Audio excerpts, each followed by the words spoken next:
তখন আমি বাড়ি থেকে অনেকটা দূরে আছি, তাই স্টেশনে বসে আমি মন থেকে আমার প্রশ্নগুলোকে দূর করতে আমার গুরুর ধ্যানে আমি বসি। আর ট্রেন আসতে অনেকটা সময় বাকি। তখন আমার সাময়িক ক্ষমতা আছে মাত্র, বিশেষ গুণগুলো আর নেই। তাই নাম জপ করা ছাড়া তেমন কিছুই আর আমার মনে নেই। একটা ঘটনা আমাকে এই পথে চালনা করেছে। আমার ভুলে লোভ করেছিলাম ক্ষমতা লাভ করার, সেটাই আমার কাল হলো। সব সাধনায় সফল হলাম না, তার ফলস্বরূপ নিজের বাকি ক্ষমতাগুলোও আমি হারালাম। তবে সেই সব যাওয়ার পরেও একটা আশীর্বাদ আমি পেয়েছি, সেটাই আজ তোমাদের আমি বলছি। আজ ঠাকুরমশাইয়ের বাড়ি যাব কিনা ভাবছি। আজ আবার আমার মন ভালো নেই। সকাল সকাল খবর পেলাম যে আমার গিন্নির পিসির শরীর খুব একটা ভালো না। সেই পিসি শাশুড়ির সাথে আমার আবার ভাব বেশ ভালো, কিন্তু তাকে দেখতে যেতে পারলাম না, কারণ কাল অফিসে আবার আমার জরুরি মিটিং আছে। সেখানে না গেলেই নয়, তাই সাথে যাওয়ার হলো না। আজকেই গিয়ে বিকেলে ফেরার আর কোনো উপায় নেই, তাই যেতে পারছি না। গিন্নিকে পৌঁছে দিয়ে আসবো স্টেশনে, তখন আবার বাড়িতে মন মরা হয়ে বসে থাকতে হবে। গিন্নি তৈরি হয়ে বেরিয়ে এলে আমিও তাকে নিয়ে বেরিয়ে পড়ি। স্টেশনে পৌঁছে টিকিট কেটে ট্রেনে উঠিয়ে বেরিয়ে পড়ি আমি। আর কি, একাকি হাঁটছি রাস্তা দিয়ে, আর পিসি শাশুড়ির কথা আমি ভাবছি। আমাকে খুব ভালোবাসেন তিনি, আর সেই আমি কি না তাকে দেখতে যেতে পারলাম না। তার সাথে যে কত স্নেহমাখা স্মৃতি তখন আমার মানব পটে ফুটে উঠেছে, আর আনন্দমাখা হাসিতে ঠোঁট একাই খেলে যাচ্ছে। রাস্তার লোক হয়তো আমাকে দেখে পাগল ভাবছে। কথাগুলো ভাবছি, হঠাৎ কাঁধে কিছুর স্পর্শ পেয়ে চমকে তাকালাম পাশে। দেখি কিশোরী কোনো কথা না বলে আমার কাঁধ ধরে হাঁটছে। সে যে কখন আর কেনই বা এখানে, সে প্রশ্ন মনে জাগলেও আর কিছু বললাম না। তবে কিছুক্ষণ পর নিজেই বলে ওঠে কিশোরী, বিভূতি, খুব খারাপ লাগছে গো। কেন, কি হলো তোমার আবার? আর তুমি এখানে কি করে, তাও এই সময়? কি আর বলি, কাল বিকেলে যখন বাড়ি ফিরছি অফিস থেকে, তখন আমার এক কলিগ হঠাৎ রাস্তা পার হতে গিয়ে অ্যাক্সিডেন্ট করে, গুরুতর চোটও পেয়েছে। সাথে সাথে তাকে হাসপাতালে ভর্তি তো করানো হয়েছিল, কিন্তু সকালে তার স্ত্রীর কাছ থেকে খবর পেয়েই হাসপাতালে গিয়েছিলাম আমি। দেখে যা বুঝলাম তার টাকার খুব জরুরি, তাই নিজের কাছে যা ছিল দিয়ে এলাম ভাই। এরপর ডাক্তারের কাছে যা শুনলাম তাতে আরো মনটা ভেঙে গেল, বুঝলে। কেন, কি হয়েছে? কি বললো ডাক্তার? বললো যে তার কোমরের একদিকের ওই হাড়ে চির ধরেছে, আর শিরদাঁড়ার হাড় ভেঙে গেছে, কাহিল অবস্থা। ডাক্তার নিজেও বললেন যে বেড রেস্ট ছাড়া নাকি আর কোনো উপায় নেই। ওদের সংসার চলবে কি করে সেটাই ভাবছি আমি এখন, জানো। আর তো কামাই করার কেউ নেই, যদিও অফিস থেকে এমন অবস্থায় ওই মাইনের অর্ধেক দেওয়া হয়, কিন্তু ওইটুকু টাকায় চিকিৎসা আবার সংসার কি করে চলবে বলো তো। স্বামী স্ত্রী দুজনেই চিন্তিত, আমিও বেশ চিন্তায় আছি, কিছুই তো করতে পারছি না। সে আমি না হয় একা মানুষ, একটু হলেও দিতে পারি, কিন্তু নিতেই তো চাইছে না। কি যে করি ভেবে ভেবে আমার মাথা ব্যথা হয়ে গেল বিভূতি। কি যে হচ্ছে কিশোরী, কিছুই বুঝতে পারছি না। আমারও মন ভালো নেই। আমি এই মাত্র গিন্নিকে স্টেশনে এগিয়ে দিয়ে এলাম। পিসি শাশুড়ির শরীর ভালো নেই, অথচ আমি যেতে পারিনি ওই অফিসের কারণে। ছুটি নিতেও পারিনি, জরুরি মিটিং আছে বলে। মন আমারও ভালো না, পিসিকে আমিও খুব ভালোবাসি।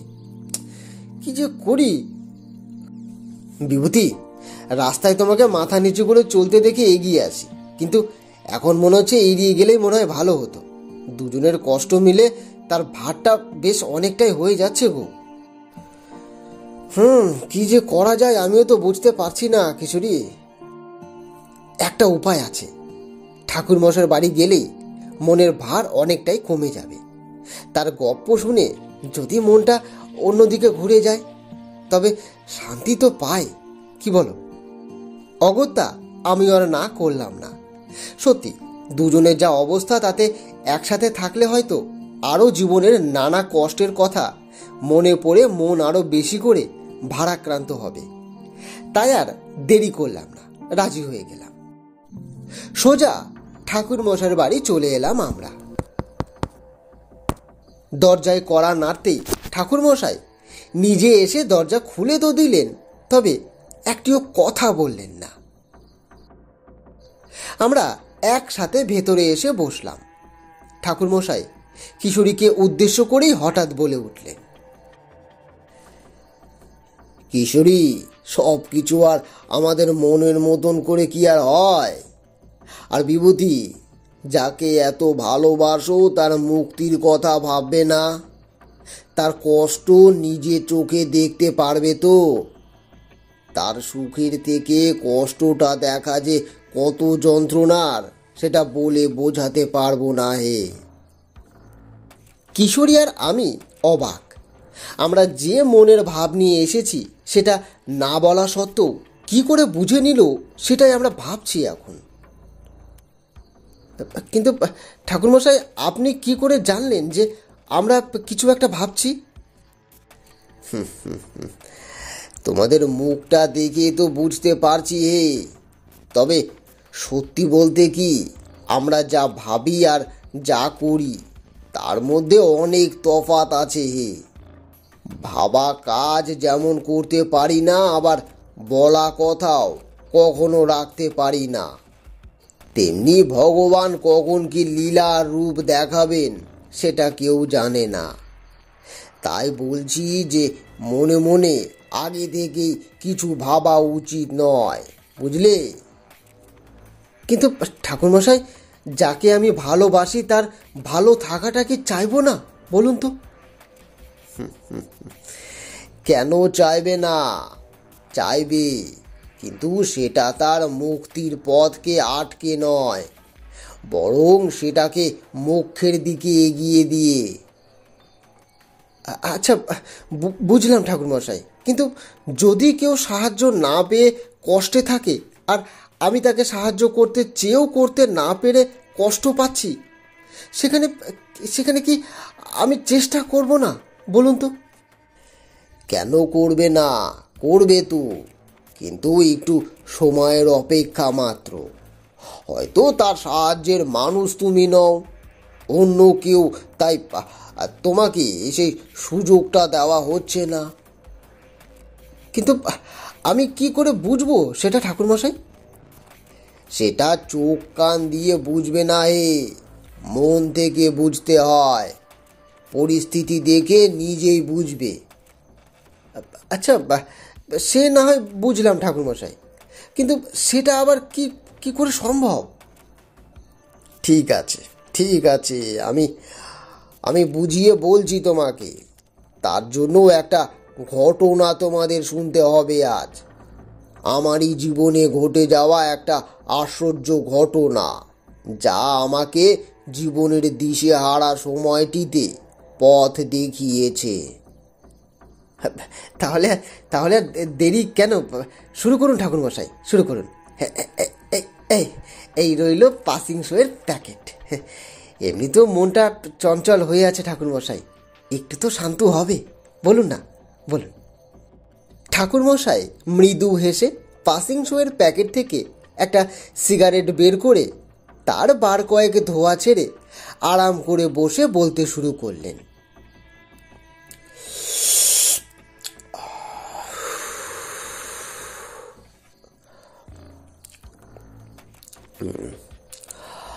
আজকের ঘটনা একদম আলাদা হে। আজ পর্যন্ত যা যা শুনেছ সবগুলো শুধুমাত্র আমার জীবনের কিছু পরিস্থিতি মাত্র। কিন্তু আজকের ঘটনাটা আমার জীবনের দিক নির্ণয়ের একটা কারণ, আর ফলাফল হলো আমি নিজেই। যখন সব রকম সাধনায় ব্যর্থ হয়ে ভেতর থেকে একদম ভেঙে পড়েছি আমি, শুধু নানা প্রশ্নের ভিড়ে জর্জরিত, তখন নিজেকে একলা বলে মনে হতো। চরম ব্যর্থতা আমাকে ভেতর থেকে কুড়ে কুড়ে খায়। তখন মানসিক যন্ত্রণায় আমি স্বাভাবিক থাকবার চেষ্টা করলেও পারিনি। নানান জায়গায় আবারও ছুটে বেরিয়েছি, নানান মানুষকে প্রশ্ন করেছি, কিন্তু আমার ব্যর্থতার কারণ জানতে আমি পারিনি। অসহ্য যন্ত্রণায় আমি তখন আরো অনেকটা ধীর স্থির আর একাকী হয়ে গেছি। আর কারো সঙ্গ খুঁজতে যখন মন ছেড়ে দিয়েছে, তখন তখন হঠাৎ বুঝতে পারলাম যে এখন আমার বাড়ি ফিরে যাওয়া উচিত। কেননা আমার জীবন আমার জন্য না হলেও আমার কাছের মানুষগুলোর জন্য তো আমি উৎসর্গ করতেই পারি। আমার মা বাবাকে তো তেমন করে সেবা করার সুযোগ নিজেই নিজেকে দেইনি।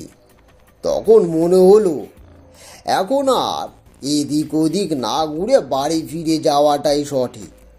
তাই মনকে স্থির করে একটাই যে ভবিতব্য, সেটা মেনে নিয়ে বাড়ির দিকে রওনা দিলাম। তখন আমি বাড়ি থেকে অনেকটাই দূরে আছি, তাই স্টেশনে বসে আমি মন থেকে আমার প্রশ্নগুলোকে দূর করতে আমার গুরুর ধ্যানে আমি বসি। আর ট্রেন আসতে অনেকটা সময় বাকি। তখন আমার সাময়িক ক্ষমতা আছে মাত্র, বিশেষ গুণগুলো আর নেই। তাই নাম জপ করা ছাড়া তেমন কিছুই আমার আর মনে নেই। একটা ঘটনা আমাকে এই পথে চালনা করেছে। আমার ভুলে লোভ করেছিলাম ক্ষমতা লাভ করার, সেটাই আমার কাল হয়ে দাঁড়িয়েছে। সব সাধনায় সফল হলাম না, তার ফলস্বরূপ নিজের বাকি ক্ষমতাগুলোও আমি হারালাম। তবে সেসব যাওয়ার পরেও একটা আশীর্বাদ আমি পেয়েছি, সেটাই আজ আমি তোমাদের বলছি। আমি প্ল্যাটফর্মে চুপ করে বসে দূরের দিকে তাকিয়ে আছি এক দৃষ্টে। উল্টো দিকের ওই প্ল্যাটফর্মের অনেক লোকজন তখন চলে এসেছে দেখছি। ও পাশ থেকেও লোক উঠবে হয়তো, তাই আমার এদিকে আমি একাই আছি, কেউ নেই দেখে একবার ভাবলাম যে ভুল দিকে চলে আসেনি তো।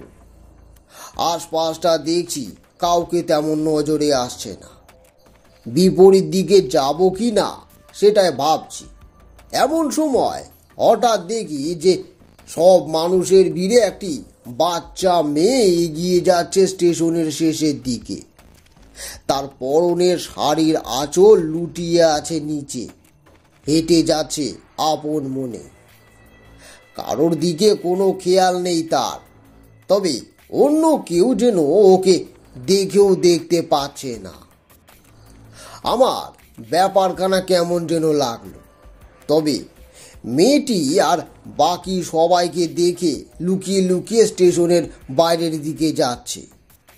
আমি বসে বসে একটা কৌতুকপূর্ণ ব্যাপার দেখতে পেয়ে আগ্রহ ভরে তাকিয়ে থাকলাম। এবার বাচ্চা মেয়েটি অদূরে একটি প্রজাপতি দেখে তার পেছনে ছুটতে শুরু করে। প্রজাপতি যত উড়ে উড়ে ওর থেকে দূরে যায়, সে ততই যেন উৎসাহ পেয়ে আরো ছুট লাগায়। আমিও হাসি হাসি মুখে ওকেই দেখছি। হঠাৎ ট্রেনের বাঁশির আওয়াজ শুনে আমি তাকালাম। দেখছি ট্রেন ঢুকছে, কিন্তু মেয়েটির কোনো ভ্রুক্ষেপই নেই। আর আশেপাশের মানুষগুলোর যেন কোনো মাথা ব্যথাই নেই। কিন্তু আমার ভালো লাগলো না। আমি উঠে এগিয়ে এসে মেয়েটিকে কয়েকবার সরে যেতে বললাম, কিন্তু কে কার কথা শোনে, সে নিজের মতন করে খেলেই যাচ্ছে।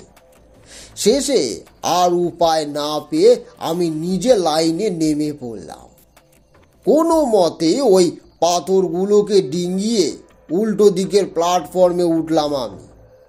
সেখানে দাঁড়িয়ে থাকা কিছু মানুষ আমাকে সাহায্য করলো, আবার কেউ কেউ আমাকে পাগল বলেও ঠাহর করলো যে ট্রেন আসছে দেখেও কি করে আমি পার হলাম।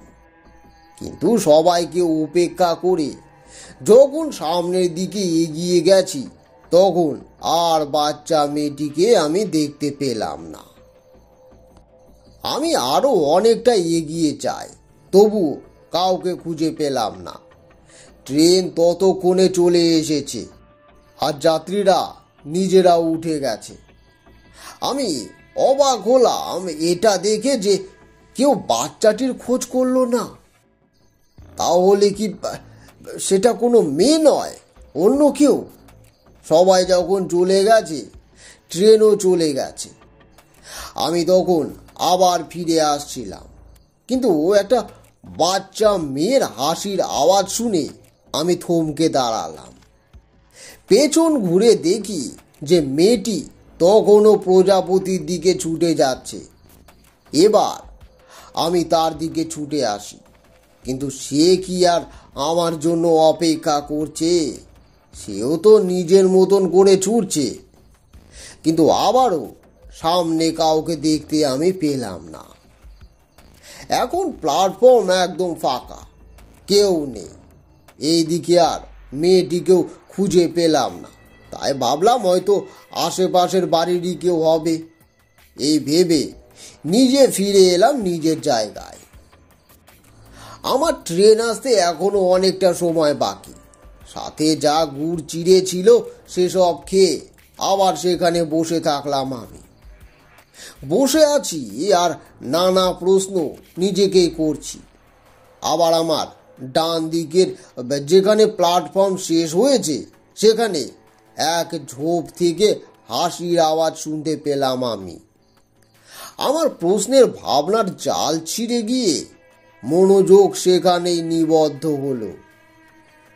বেশ কিছুক্ষণ সেদিকে তাকিয়ে থাকার পর ঝোপের ভেতর থেকে এক টুকরো কাপড়ের অংশ দেখতে পেলাম আমি। মনে হলো যে শাড়ির আঁচল। এরই মাঝে দেখি একটি বাচ্চা মেয়ে সেখান থেকে বেরিয়ে আমার দিকে হাসি হাসি মুখ করে তাকিয়ে আছে।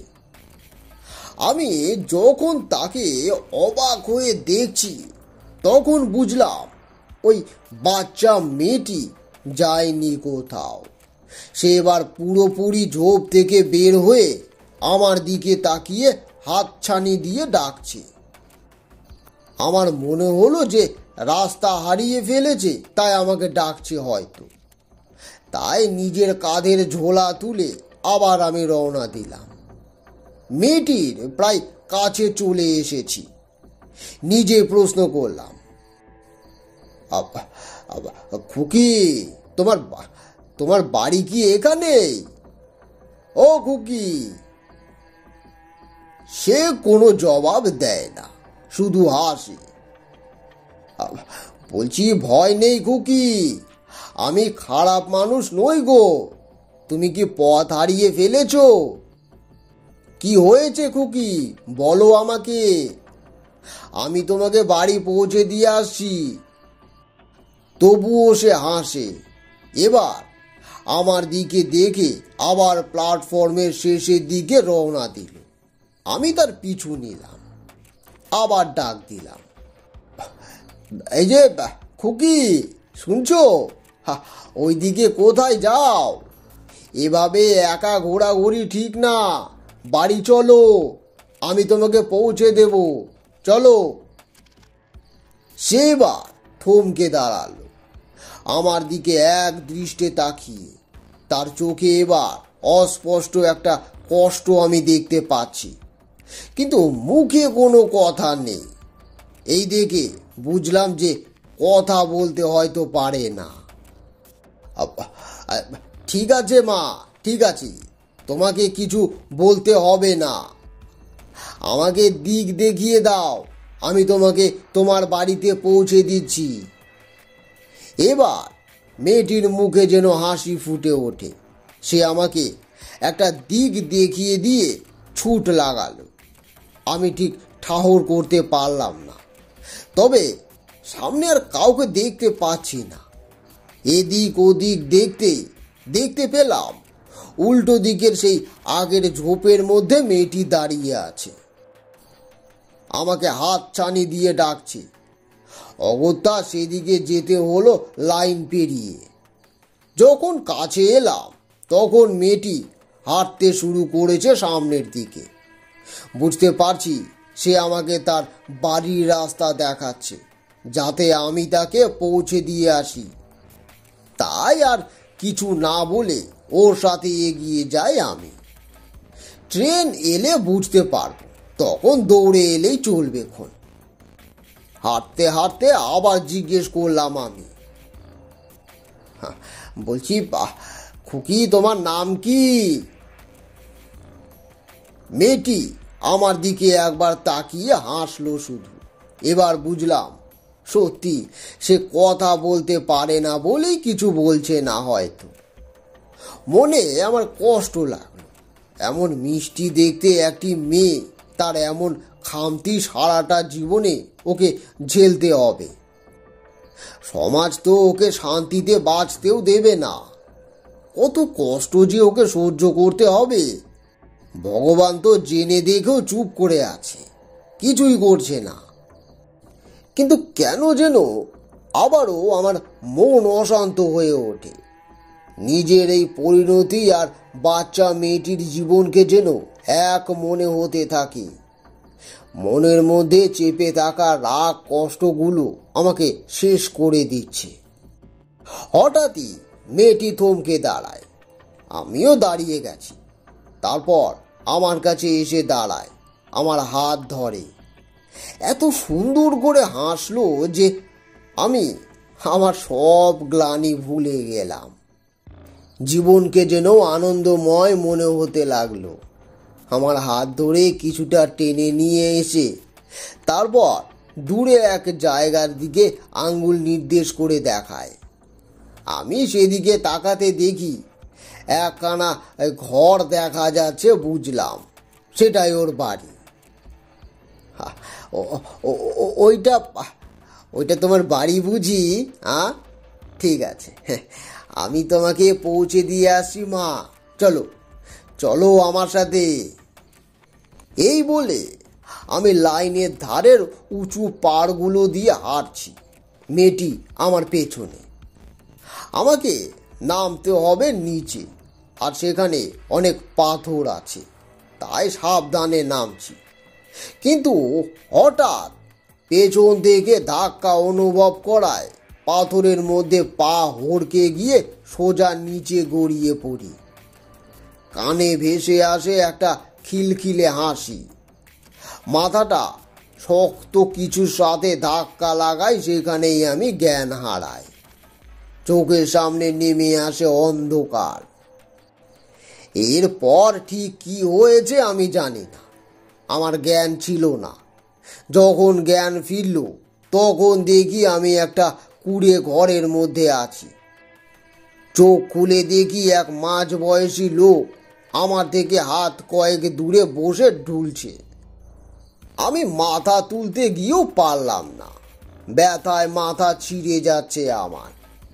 ধীরে ধীরে মনে পড়ল স্টেশনের ঘটনাটা। তখন মনে পড়ল আমি তো ট্রেন ধরবো, কিন্তু এখানে শুয়ে কেন? কথাটা মাথায় আসতে আমি বিছানা ছেড়ে উঠতে গিয়ে পড়েই যাচ্ছিলাম। আমার মুখ থেকে অস্ফুটে একটা আর্তনাদ বেরিয়ে আসে। ওই আওয়াজে লোকটির ঘুম ভেঙে যায়। আমাকে উঠতে দেখে দ্রুত আমার দিকে এসে আমাকে ধরে ফেলে। এই কি করছেন কি? আপনার মাথায় চোট লেগেছে তো, শুয়ে পড়ুন। কিন্তু আমার ট্রেন আছে তো, যেতে হবে তো আমাকে। ট্রেন? সে কখন চলে গেছে? এখন এ সন্ধেবেলা আর ট্রেন আসে না এখানে। আমি অবাক হলাম এটা শুনে যে এখন সন্ধে হয়ে গেছে। সন্ধে হয়ে গেছে? আমি সেই দুপুর থেকে এখানে আছি, কিন্তু ওই ওই মেয়েটি। আহা, আপনি আপনি আগে বসুন তো। যখন যেতেই পারবেন না ছটপট করে কি লাভ? লোকটি কথাটা ঠিকই বলেছে, তাই আর জেদ করলাম না, বসেই পড়লাম। আসলেই আমি হাঁটতে পারছি না। আপনি আমাকে কিভাবে পেলেন? আসলে আমি মন্দিরের জন্য ফুল তুলতে গিয়েছিলাম ওই লাইনের ধারে।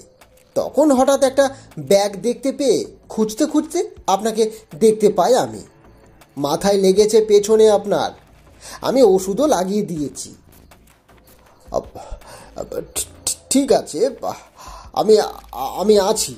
আজকে রাতটা আমি আছি, কিন্তু কাল আমি কিন্তু চলে যাব। শুধু শুধু আমার জন্য আপনার ওই অসুবিধে। কি যে বলেন না, আমি একাই থাকি, আর কেউ নেই কথা বলার আমার। বসতি কত দূরে, লোক পায় না যে কথা বলবো কারোর সাথে। আপনি থাকলে আমার অসুবিধে হবে না।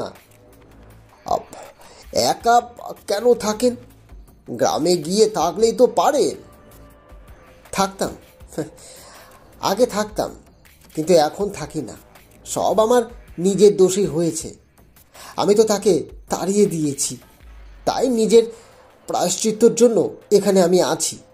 সে যতদিন না ফিরবে আমারও মুক্তি নেই। কে, কার কথা বলছেন আপনি? আমার মা। সে এখানে কত বছর ধরে আছে, আর আমার একটা ভুলের জন্য সে চলে গেল। আমি তাকে আমার মেয়ের মতন ভালোবাসতাম। আমাকে বাপ বলে ডাকতো সে।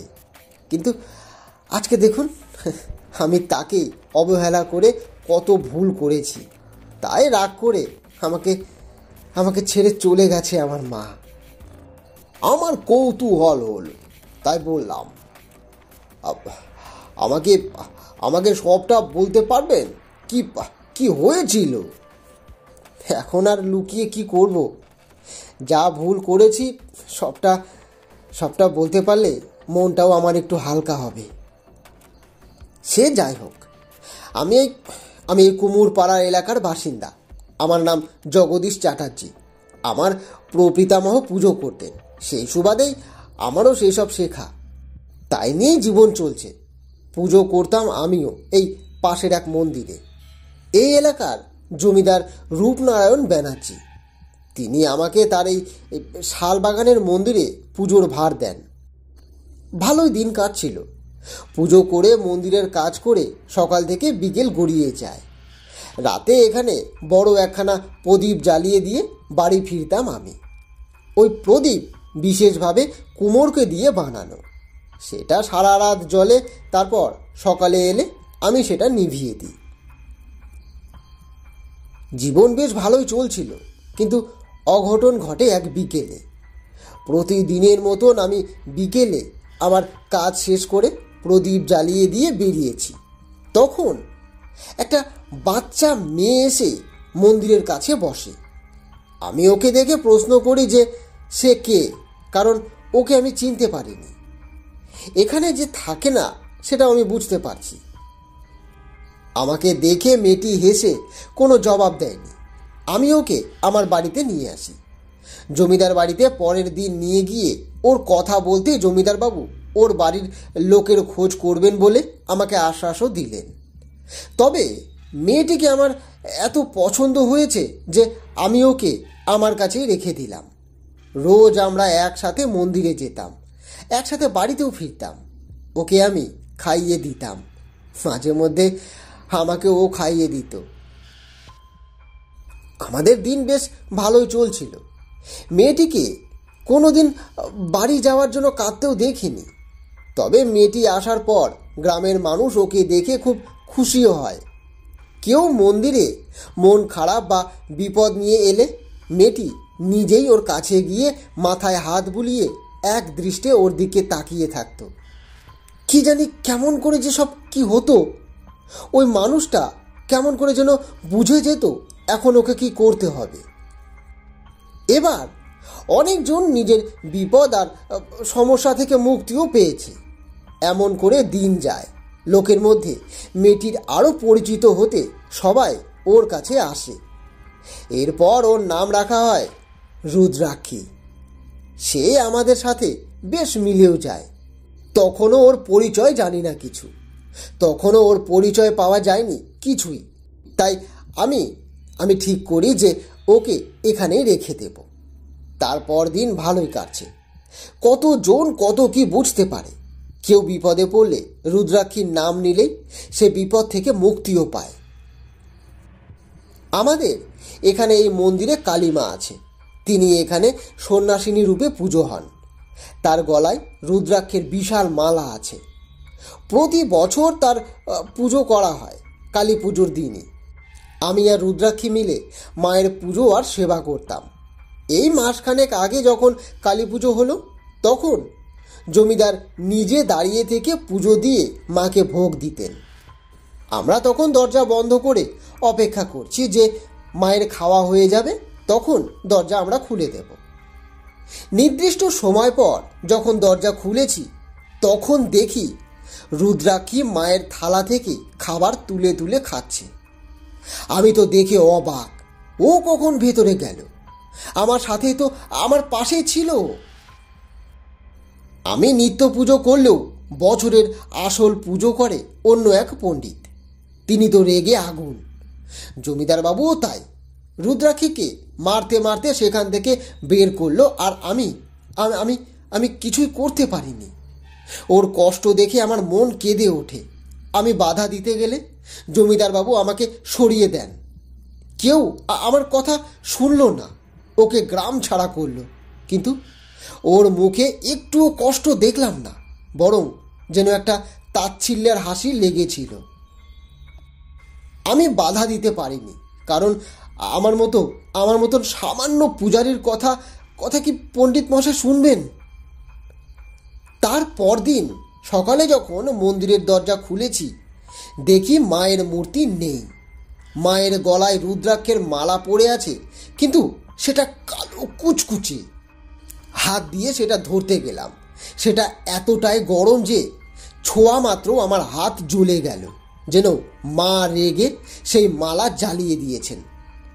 কোথাও মাকে খুঁজে পেলাম না, না না রুদ্রাক্ষীকে কোথাও খুঁজে পেলাম। আমার মন বিষণ্ণ হয়ে গেল। সেদিনের দোষ আমারই। আমি ওকে বাঁচালে এমনটা হতো না। নিজেকে মাফ করতে আমি পারলাম না। প্রধান পুরোহিত এলো। সে আমার দোষ দিল। আমি ওকে বেশি আদর করেছি বলেই এই দিন দেখতে হয়েছে। জমিদার আমাকে ভিটে ছাড়া করলো। তখন থেকে মায়ের শূন্যস্থানে পড়ে আছি। আর এই যে ক্ষমা চাইছি। আমার ভুলের জন্য আমি ক্ষমা চাইছি। কেউ এখানে আর পুজো করতে আসে না। জগদীশ কেঁদে ফেলে। আমি তার হাত ধরে বলি, ও মেয়েকে আমি হয়তো দেখেছি জগদীশ। আপনি দেখেছেন? কোথায় কোথায় দেখেছেন আপনি? ওই স্টেশনে। সেই তো আমাকে ধাক্কা দিয়ে এখানে ফেলে দেয়। আমিও ওকে বলেছি কি হয়েছে, সে একা একা ঘুরছিল, কিন্তু কিছুতেই সে আমাকে কোনো কথা বলেনি। বুঝতে পেরেছি মা খুব রাগ করেছে।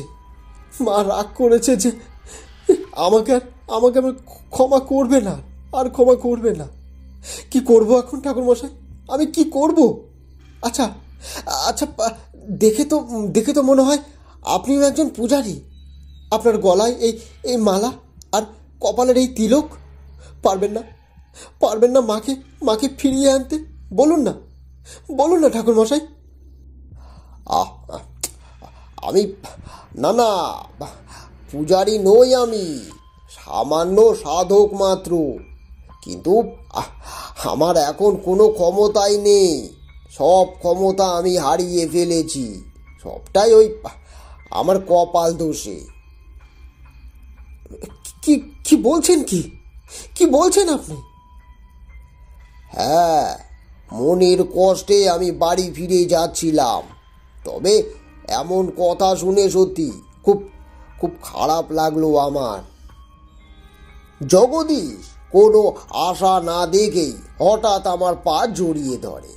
আমি হা হা করে উঠি, তাকে ছাড়িয়ে শান্ত করি আমি। আহা জগদীশ, আরে এমন করবে না। আমি নিজে অনেক প্রশ্নে জর্জরিত। কি করতে পারি আমি আর বলো তো? জগদীশ আমার দিকে কেমন একটা দৃষ্টিতে তাকিয়ে থাকে, তারপর উঠে বাইরে চলে যায়। মন্দিরের কাছে এসে সেখানে বসে পড়ে সে। আমিও তার পেছনে বেরিয়ে আসি।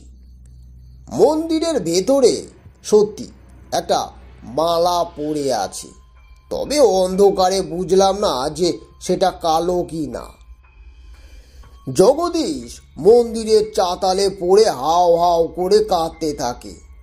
তাকে কাঁদতে দেখে আমার খুব কষ্ট হলো। সে কষ্টে যে কত বুক ফাটা আর্তনাদ আছে তা আমি খুব ভালো করে বুঝতে পারছি। তাকে দেখে আমার এবার মনের ভেতরের কষ্টগুলো আবার জেগে ওঠে। চোখ দিয়ে আমারও অঝরে জল পড়তে থাকে। জগদীশ বাবুকে সেখানে পড়ে থাকতে দেখে আমি আর কিছু করার উপায় পেলাম না। সেখানে বসে পড়ে আবারও শূন্য স্থানের দিকে চেয়ে নানান প্রশ্ন করলাম, কিন্তু কেউ জবাব দেওয়ার নেই। জগদীশ যখন শান্ত হয়ে এলো তখন উঠে আবার ঘরে চলে যায়। থালায় করে কিছু শুকনো খাবার গুছিয়ে নিয়ে এলেন তিনি।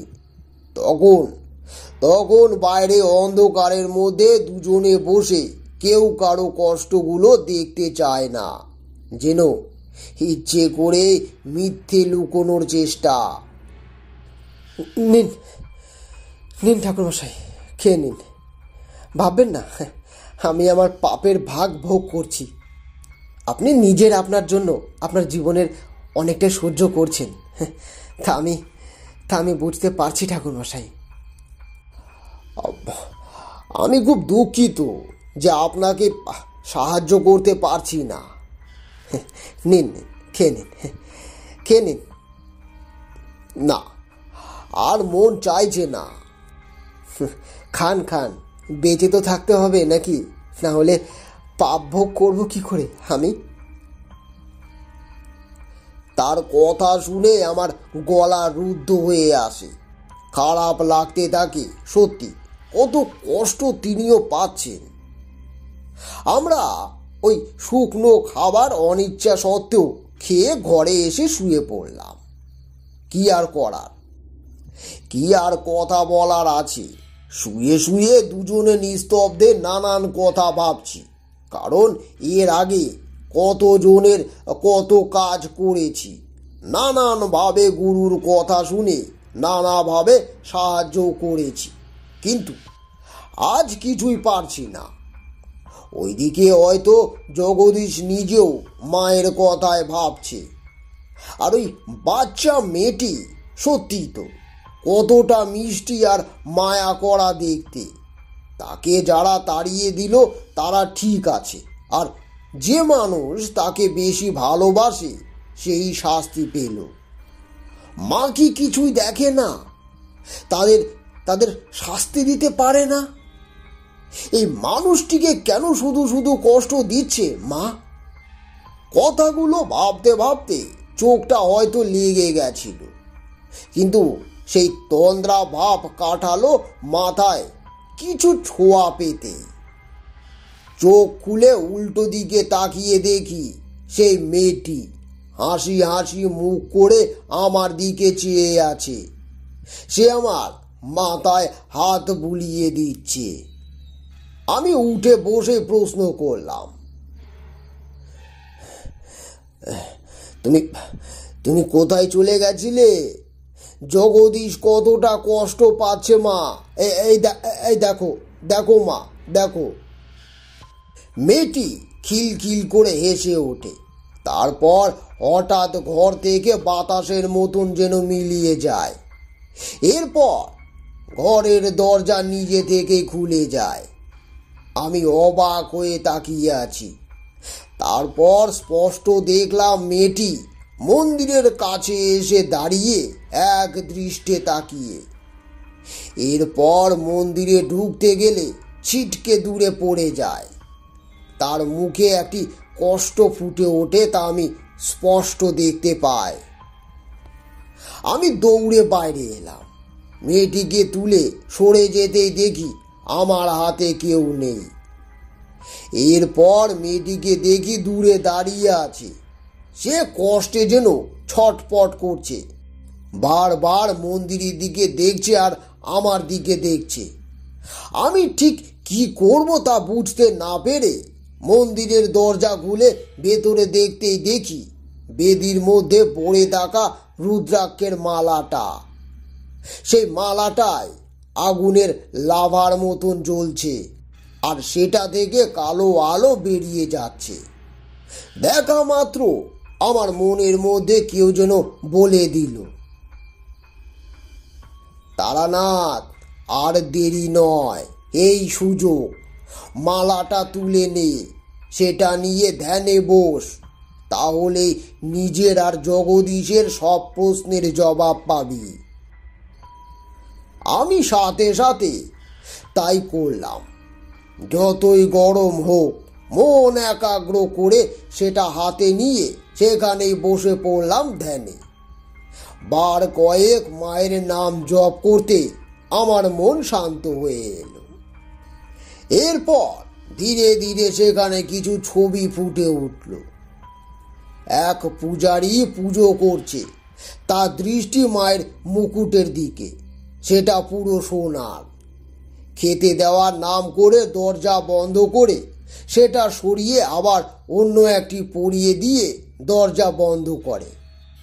এরপর মেয়েটিকে মেরে বেরো করে দেয়। পরের দিন ওই মায়ের ঘটের স্থানে একখানা মন্ত্রপুত তাবিজ রেখে দেয়, যাতে কেউ এই মন্দিরে ঢুকতে না পারে, তাকে কেউ সন্দেহ না করে। পরে নিজেই লোক সাহায্য চাইলে তাবিজ সরিয়ে সবাইকে মুক্তি দেবে, নিজেকে মহান করবে। এই সবের কারণ কারোর মনের মধ্যে যেন ভক্তি না থাকে, তাহলে জমিদার ওই জগদীশকে তাড়িয়ে দেবে আর পূজারী লোক নিত্য পুজো করবে। সবটাই তাদের হবে তাহলে। কিন্তু মায়ের এই অবিচার সহ্য হয়নি, তাই মন্দির ছেড়ে চলে যায়। আর ওই মায়ের গলার মালা তাবিজের কারণে কালো হয়ে যায়। পরে ওই মূর্তিকে ফেলে দেয় পূজারী এক পুকুরে। সেখানে মা কষ্টে আছে। দেখা মাত্র আমার মন কেঁদে ওঠে। আমি কাঁদতে থাকলে পরিষ্কার দেখলাম একটি মায়াবী মেয়ে আমার কাছে এসে মাথায় হাত বুলিয়ে আমার মনে ও শরীরে একটা শান্ত ভাব ছড়িয়ে দিল। তারপর আমার কানের কাছে এসে কিছু একটা বলতেই যেন স্পষ্ট আমি অনুভব করলাম যে আমাকে বলছে, তারা এভাবে নিজের এতদিনের সাধনার ফলগুলোকে এক নিমিষে শেষ করে দিস না। দুটো সাধনায় সফল হতে পারিসনি, সেখানে তন্ত্র পাসনি, কিন্তু তোর মন্ত্রের জোর এখনো আছে। সেটা কি করে ভুলে গেলি তুই? সেটাকে এভাবে তুচ্ছ করিস না। তোর মা আর গুরু এখনো আছে তোর কাছে। কি করে তাদের এভাবে না ডেকে কষ্ট দিতে পারছিস তুই?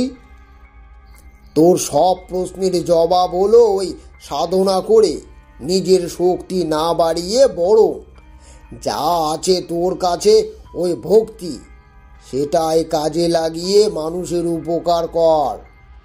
সংসার জীবনে ফিরে নিজের জন্য না, অন্যের জন্য বাঁচতে শেখ তারানাথ। নিজের মনের অশান্তি দূর হবে একটা উপায়ে। মানুষ যখন তোর কাজে ভালো থাকবে তখন তুই ভালো থাকবি, আর আমাকে এখানে ফিরিয়ে দে, তারা ফিরিয়ে দে। ওই পুকুর থেকে তুলে এখানে দে, আরে ঘরটা ফেলে দে। ওই পূজারি আর জমিদার নিজের পাপের ভাগ ভোগ করবে, আমি তোকে কথা দিচ্ছি। কেউ তার পাপের ভাগ না ভোগ করে যাবে না। জগদীশকে আমি দেখব, সে খুব ভালো মানুষ রে। আমার চোখের জল মুছিয়ে দিয়ে মেয়েটি মিলিয়ে যায়। আমি কেঁপে উঠি। যখন চোখ খুলেছি তখন ভোর হয়ে গেছে।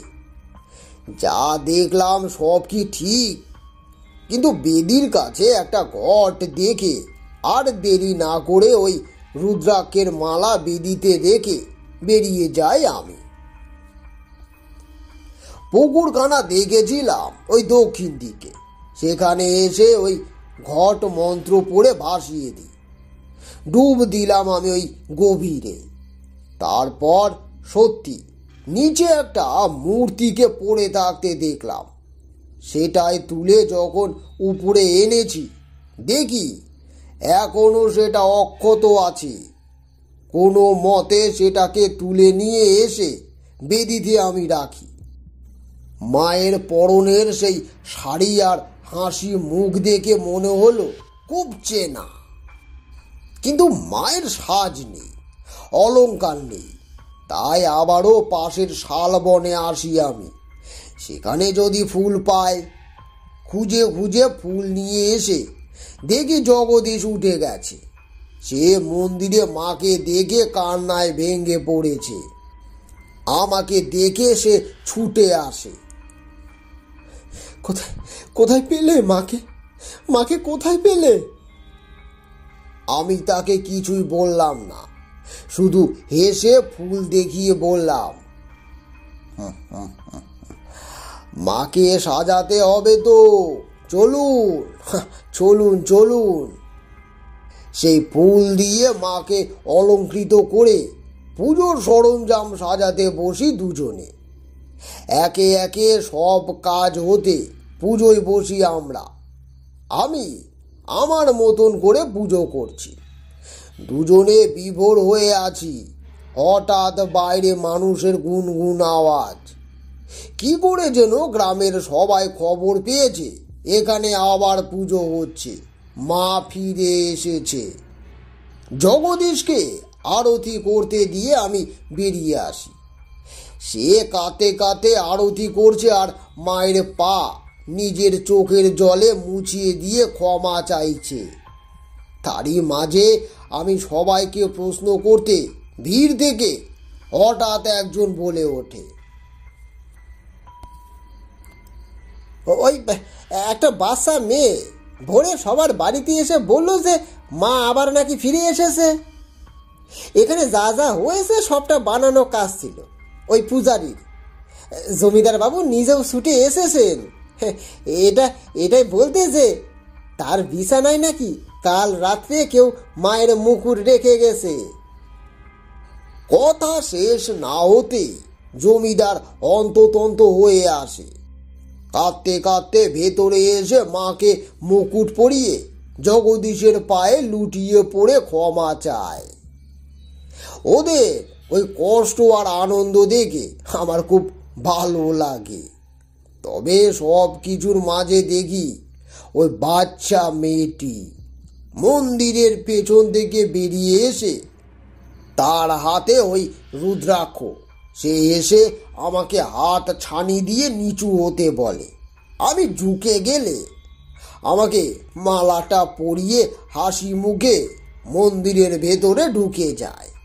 তারপর সবার সামনে সে মায়ের মূর্তির সামনে দাঁড়িয়ে হাসতে হাসতে কিভাবে যেন মূর্তির মধ্যে মিলিয়ে যায়। এতদিন যে মা নিজে ওই বাচ্চা মেয়েটি সেজে জগদীশের সাথে ঘুরছে কেউ বুঝতেই পারেনি। পারবেই বা কি করে? তাকে যে আমি আর জগদীশই শুধুমাত্র দেখেছি। আমি অবাক হয়ে সবটা দেখছি। কেউ যে আর সেটা দেখতে পাচ্ছে না তা আমি ভালোভাবে বুঝতে পারছি। আমার তখন পাগল পাগল অবস্থা। আমি সবটা হারিয়েছি, কিন্তু কিন্তু তাদের আশীর্বাদ এখনো আমার কাছেই আছে। আর আমার মন শান্তির ঠিকানা খুঁজে পেলাম আমি। মন শান্ত হলে আমি আমার ভগবানকে ফিরে পাবই। আসলে আমি নিজেকে নিয়ে এতটাই ব্যস্ত ছিলাম যে আশপাশের মানুষের কথা ভুলে গিয়েছিলাম। মা তো ঠিকই বলেছেন, নিজের জন্য না বেঁচে অন্যের জন্য বাঁচলে জীবনটা অনেকটা সহজ মনে হয়। তাদের বিপদে যদি পাশে থাকতে পারি তবে সেটা আমার সৌভাগ্য বয়ে নিয়ে আসবে। আর সেই থেকে ওই মালা আমার কাছেই আছে। আমি এরপর বাড়ি ফিরে বিয়ে করি, সংসারী হয়েছি, আর মানুষের ভাগ্য নির্ণয় করে তাদের পথ শুধু বাতলে দিই, এই মাত্র, যেন তারা ভুল না করে।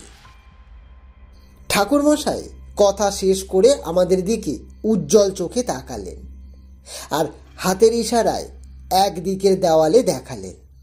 সেখানে একটা মালা ঝুলছে, আর আগেও দেখেছি। সেটার রং আসলেই কালো। আমি নিজে কতবার ভেবেছি যে ওটা বহু পুরনো আর ব্যবহারে এমন এমন রং হয়েছে সেটার। আমরা আর কিছু বললাম না, তখন দুজনেই বাকরুদ্ধ হয়ে আছি। আসলেই গল্পের মধ্যে যে আমাদের শক্তি জাগানোর রসদ লুকিয়েছিল।